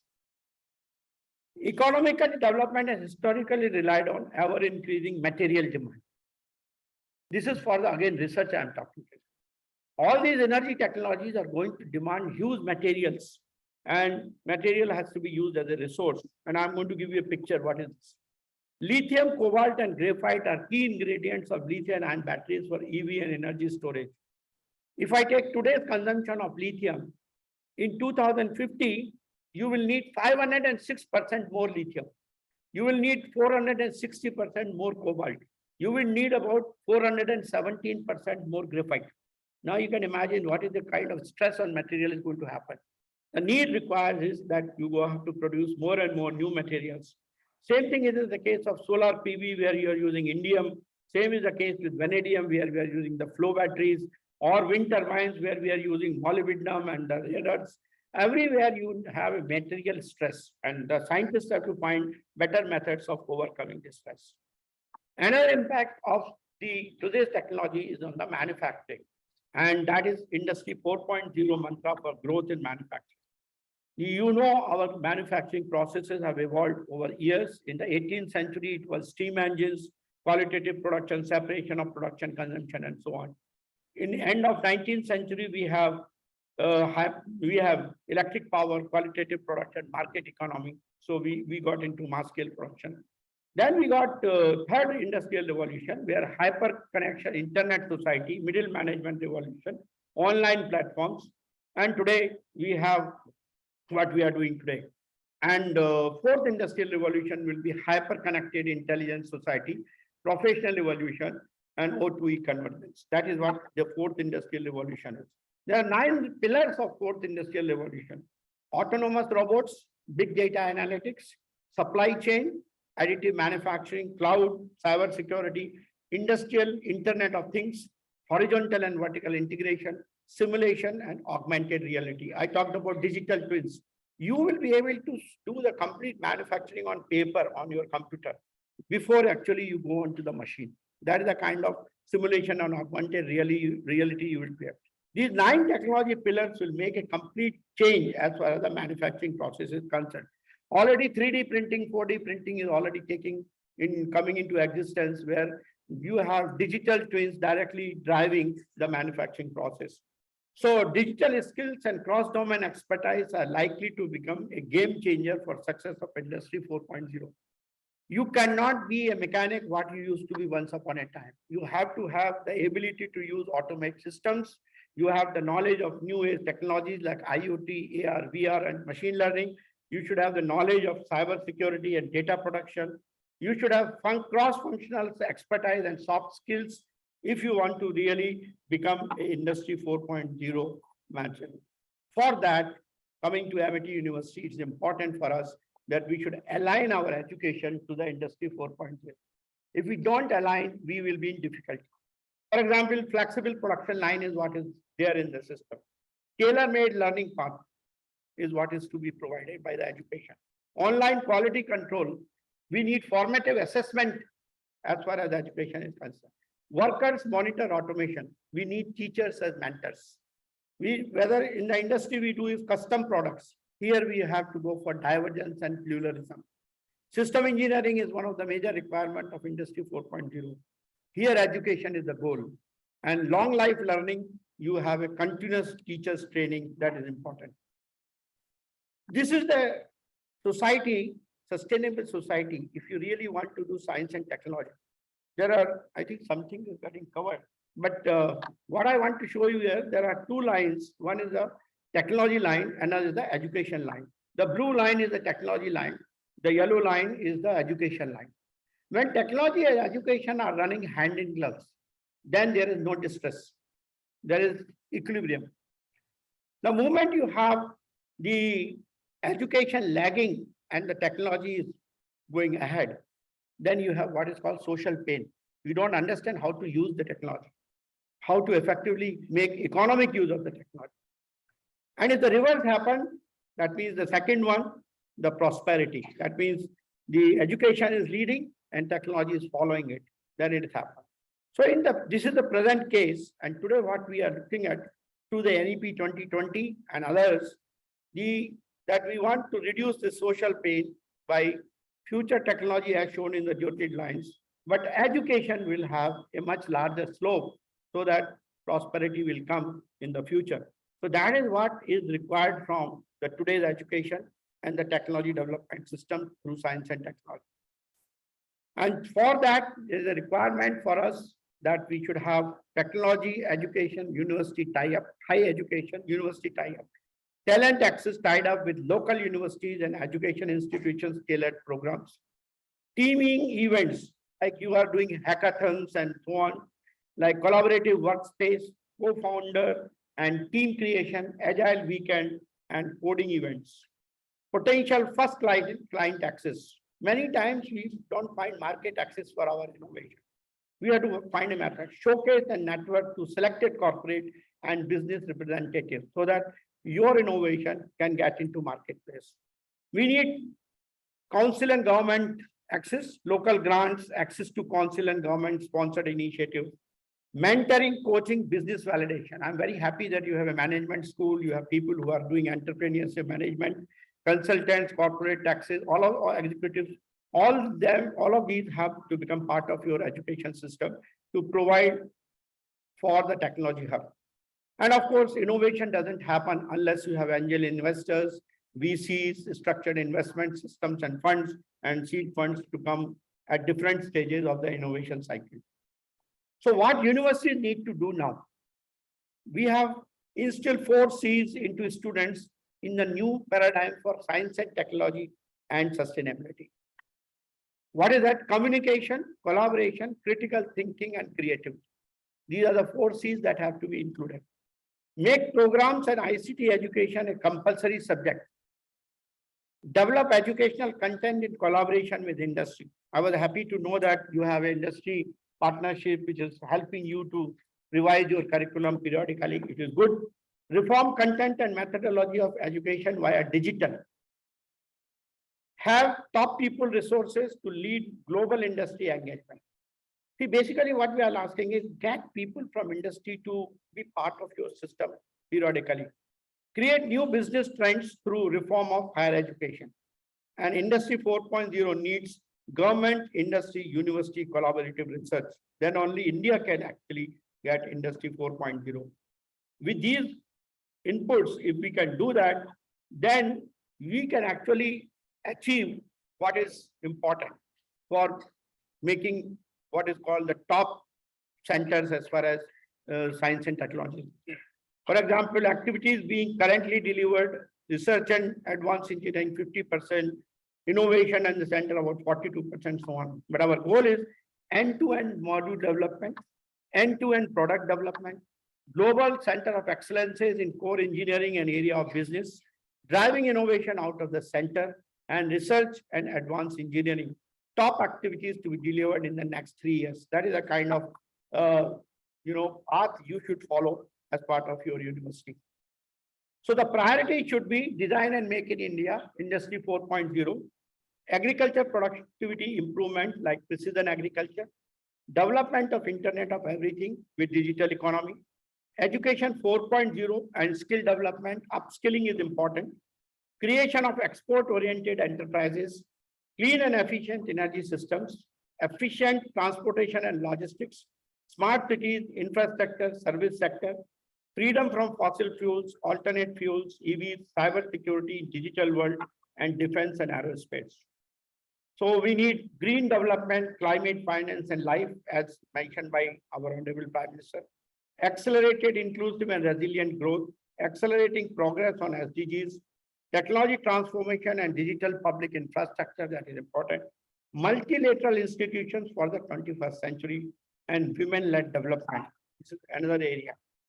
Collaborative approach can help promote the creation of new markets for future and disruptive technologies. This is what we have been saying as part of the G20. ICT and clean energy technologies enriching indigenous S&T sector. Joint R&D projects with G20 countries on these aspects based on cost reduction, cross-border partnerships, and technology transfer agreements will result in strengthening of technology and workforces. G20 countries with more mature technology markets can share their experiences on how to overcome the barriers to deployment, such as financing and regulatory challenges. And collaboration can facilitate the development of new businesses and economic models involving innovative financing mechanisms for economic sustainability. That is what we can achieve through this G20 platform, provided we work together. Thank you very much. Namaskar.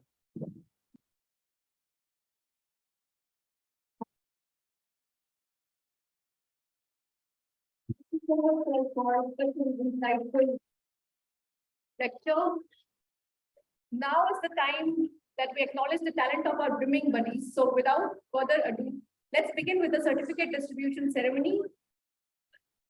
Just before we go there, I know that I'm running out for the benefit of my students. The buses have been, we have informed them to wait by 15 minutes. So just be relaxed, nobody will go and leave you behind.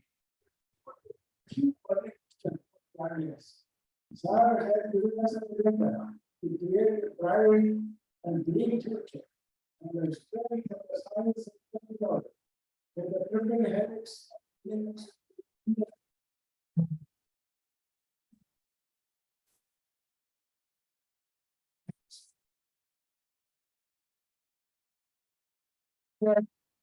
students coming in the near future to the strength of green energy, green energy technology, green and sustainable future.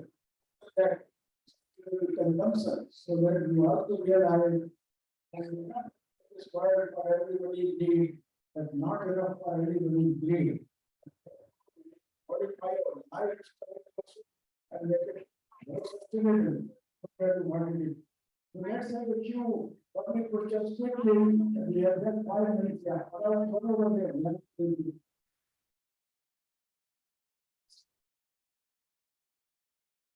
Talk about specifically resources in countries. And this is privatization because all natural resources we organize. The question I have is how to privatize, to what extent we privatize. The government will plan. See, it is not privatization of public investment.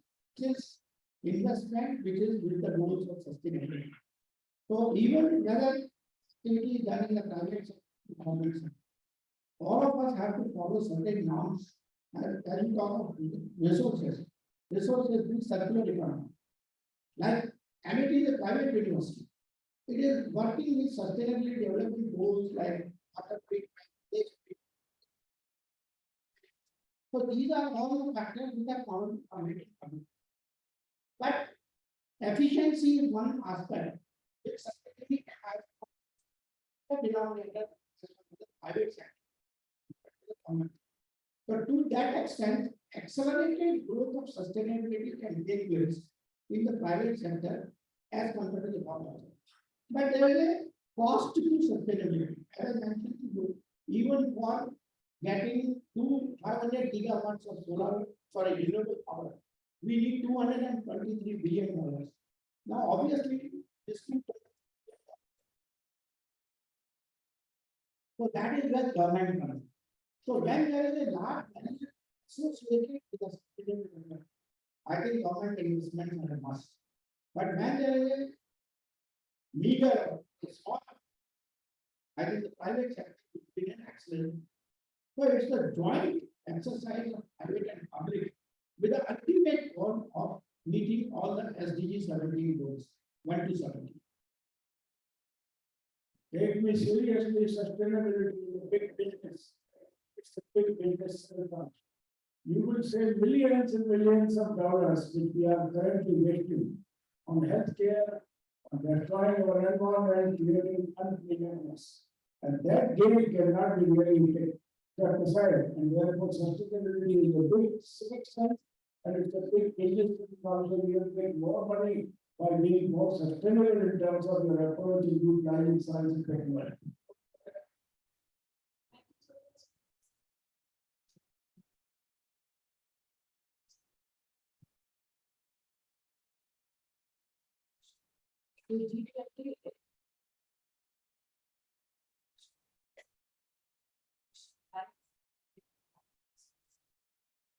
If we have to know about what the plan has to be pursued in the near future, we need to know about what the society wants, what is it in.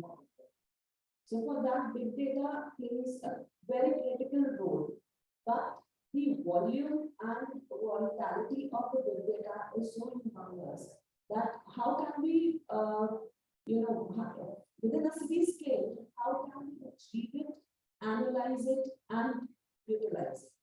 Is there any policy regarding or any methodology which you can?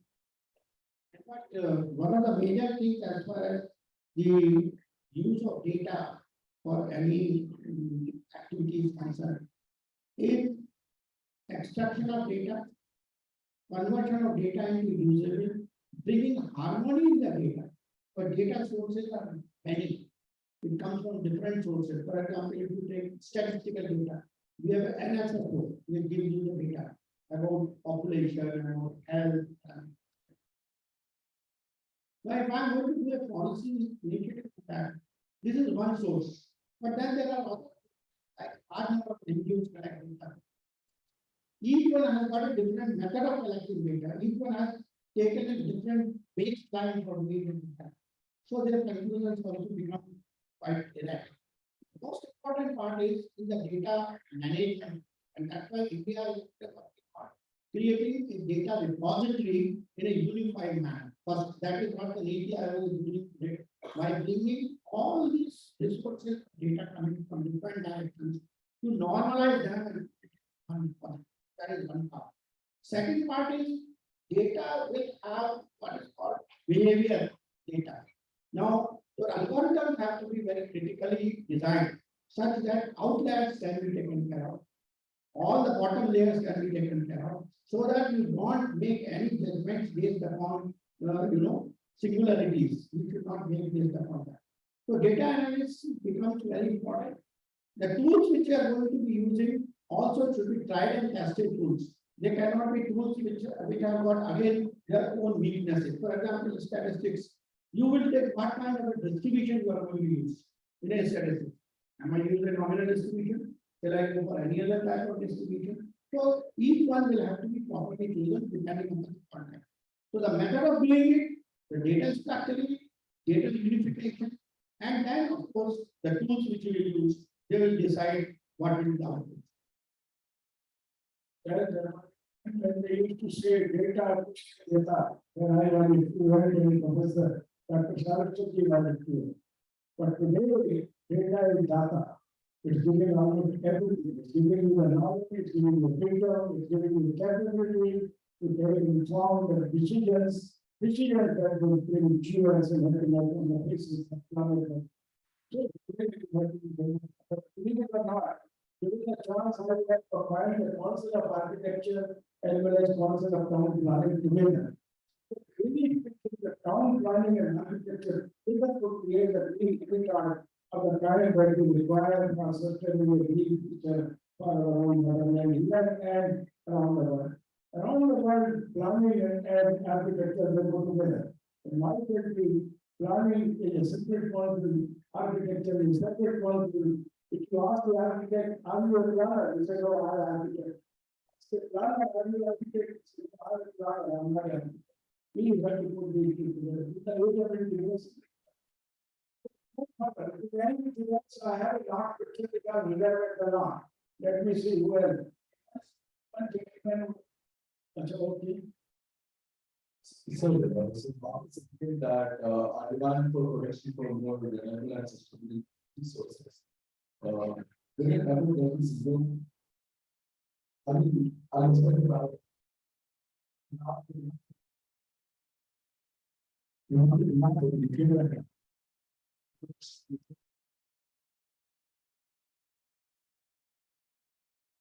Just hold on a second. So the demand for the lithium ion batteries is leading to many environmental problems like water pollution. And so are we serving that our conversion to more sustainable and renewable resources will cut down the carbon emissions?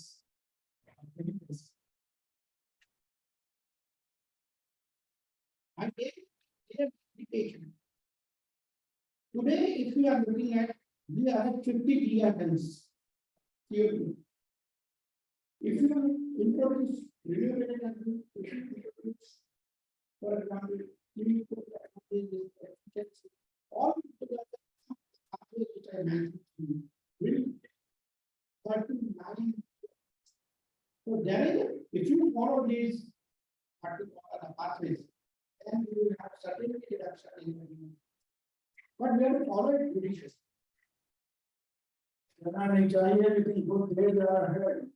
Already we have made a good difference. You see, solar power used to be far more expensive than coal power. When the solar business started, they were saying they give you 17 rupees per unit kind of a thing. Today it is less than coal power. So the cost of solar power is lower than the cost of any fossil fuel as 30 years.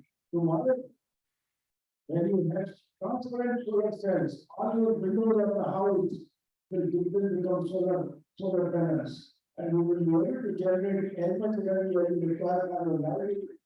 Purely from the phosphate sources. We are but to work with the development of sustainable science is what we will get about. I had the question I thought I would ask at this point. When we talk about industry 4.0 or IoT takes automation and highly automated and online control systems. Are we trying to say now that education 4.0 will suffice? Or would I say education 9.0 is required in the university to take on board not only the automation and the kind of but also sustainability, sustainable technology related businesses. Creating millions of jobs on the depending on the green science and green technology tomorrow, going to happen in India and around the world. While education is beyond 4.0. It should be every 9.0 because we are able to take the return from the planet, the people, the society, the health, and also the health the environment in totality. Sir. I think the answer lies in the curve which I have shown there. The race between education and technology. If you really want to have prosperity, education 9.0 is needed for industry 4.0. No doubt about it.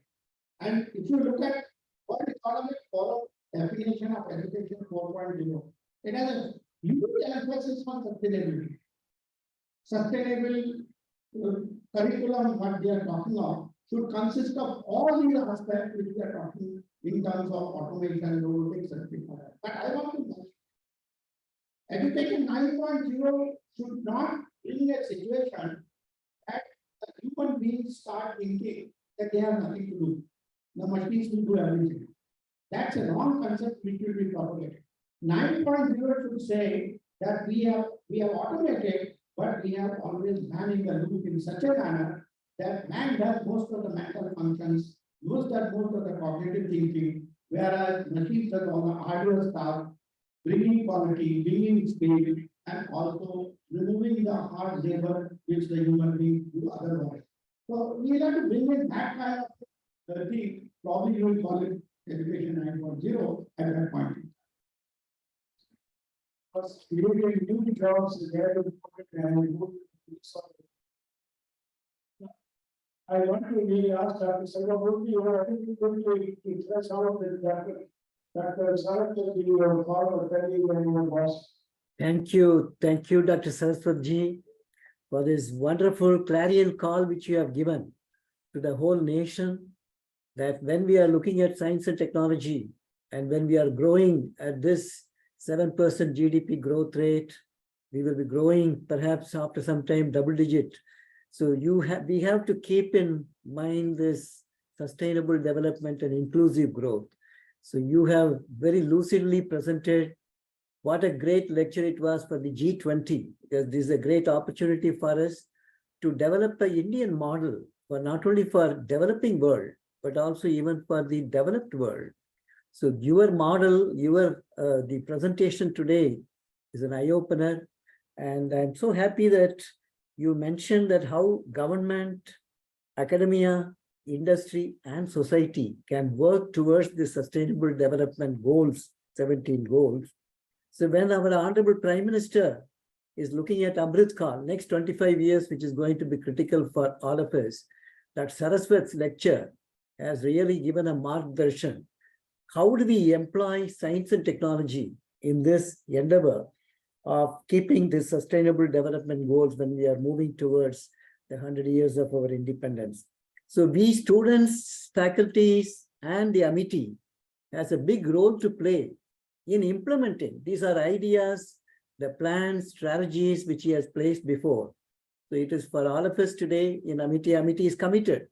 Dr. Ashok Chauhan, the founder president, the chancellors, Dr. Atul Chauhan, Asim Chauhan, all of us are committed to implement these ideas which you have given, Dr. Saraswati ji, that how do we use as an academia, that how do we play you said about education aligned to 4.0. We already started doing it in Amity Group. And we not only practice sustainability in our the systems as was shown by Professor P.B. Sharma, the Honorable Vice Chancellor of Amity University, Haryana. But we also do a lot of research in sustainable agriculture, sustainable energy, and in many fields which you said that Amity is already taking a lead role. And I'm sure we will contribute to your mission in Niti Aayog in a big way. So with this assurance, I once again thank you so much for giving this wonderful, the enlightening lecture for all of us. And we are enlightened. I learned a lot from your lecture today. And I can assure you from Amity Group that with 12 universities here, 18 campuses abroad, 28 schools, with 700,000 alumni across the globe, we will send your message to each and every one of us, 200,000 students who are in our all campuses, 10,000 faculties, 5,000 PhD scholars. Sharma ji, thank you for bringing such a great thought leader today for this G20 mission, and also bringing G20 in the institutional connect, university connect to Amity. That itself is a big achievement. Let's give a big clap to Professor Sharma ji as well, our colleague, wonderful leader and the president, and a big clap for our great leader, Dr. V.K. Saraswat. Thank you so much. Thank you so much. Thank you so much, Saraswat ji. Thank you, Sharma ji, for this opportunity to share a few thoughts. Thank you so much. From both sides, and everyone is clear a bright future, not only for people here in India, but around the globe. I said, even now, we want to say, if I don't allow one of the even from our usual people, you have to do it. So that can do it, can anybody tell them? I think this is the last question. I will allow the debate to continue, but I know that you want also anxious that you need to get your buses. Good evening, sir. Good evening, please, Cafeteria. Well, my question is that, as you know that, developing countries are developing AI for different courses. So what India is going to upgrade your courses? Because it is very important. Yeah, I think India is also developing all the, or rather, using all the AI tools for developing various processes of military, whether it is communication, whether it is security, whether it is intelligent weapons and systems, whether it is command control, communication, surveillance, intelligence, entire network. So everything is getting integrated with today's technology of artificial intelligence, machine learning, data analysis, and robotics. The entire thing is happening. And the digital twins in the army, navy, and air force are going to be used for doing simulation of different scenarios, what we call as war scenarios, war gaming. They are going to be, they are already using many of them for getting better insight and better fidelity. So we are at par with the world as far as utilization of AI in our armed forces systems. We are strong enough to share and heavy and all the we are already. Country is very strong in terms of the best capability, and the best of all sciences and all technology on earth put together in an integrated manner to create the self-reliance of the kind that we enjoy today. So thank you so much, indeed, sir, for your highly inspiring address and how to believe I have a small duty to perform along with you to honor those friends who have been everywhere from the winners of the competitions that we conducted so far for the G20 something I was instituting that I was doing, but we can't certainly within the next 2 minutes.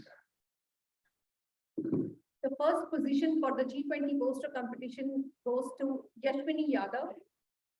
The second position goes to Mansha, and the third position goes to Yash Gautam.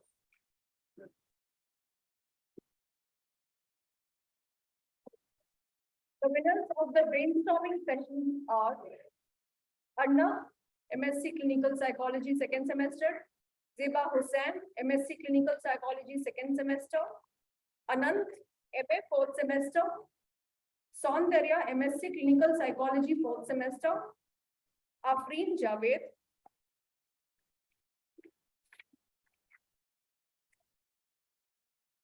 I want you all to give them a big round of applause.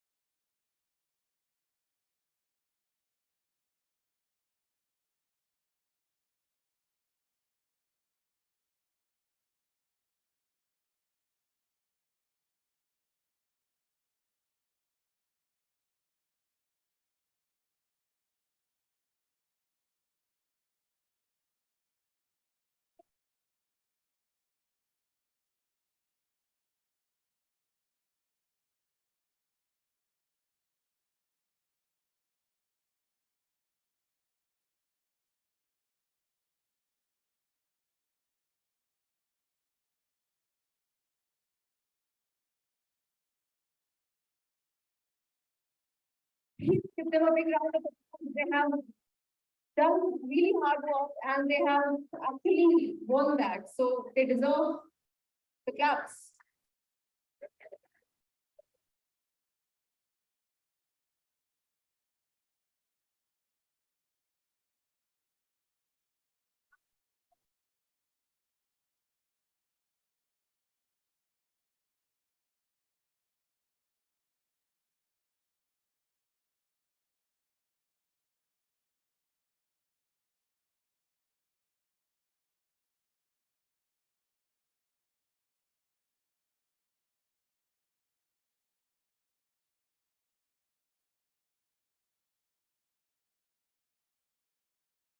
The volunteers can also come up.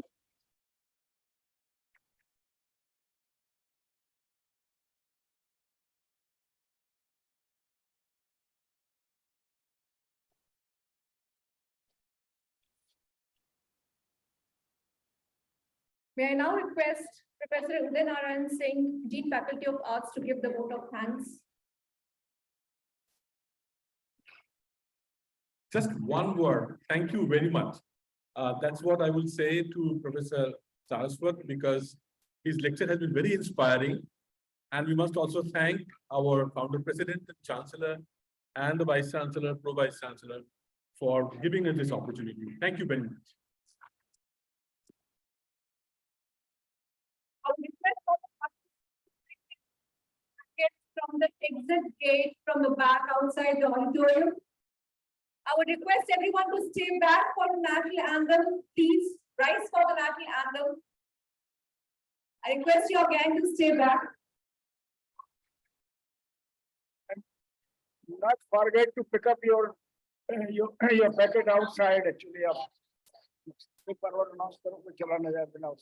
There are refreshment packets in the stall outside the auditorium. Please don't forget to collect your refreshment packets. After the national anthem, please.